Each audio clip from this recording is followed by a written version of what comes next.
প্রিয় গাইস, আপনারা দেখতেছেন আমার হাতে একটা লেবু। আর গাছের মধ্যে মাশাআল্লাহ অনেক লেবুর ফলন। তো আমরা সবাই জানি এই লেবুর গুণাগুণ সম্বন্ধে। অনেকে এই লেবু দিয়ে শরবত খায় এবং অনেকে ভাতের সাথে মিক্স করে এই লেবু খায়। তবে সামনে দেখুন এই গাছ নিয়ে কবিরাজরা কী বলে দেখুন। রহস্যময় এক গাছ, নাম তার হাতিসুঁড়।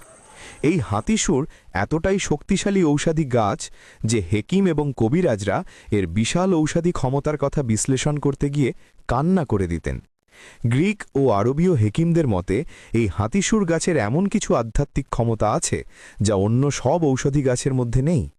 ঐতিহাসিক তথ্য মতে ১৭৯৯ সালে চতুর্থ মহীশূর যুদ্ধের সময় ব্রিটিশ সৈন্যদের মধ্যে ভয়ানক রোগ ছড়িয়ে পড়লে এই হাতিসুঁড় গাছ সৈন্যদের জীবন বাঁচাতে সাহায্য করেছিল। প্রাচীন যুগের বিজ্ঞ হেকিমরা হাতিসুঁড় গাছকে যুগের মহা ঔষধ হিসেবে আখ্যায়িত করে গেছেন।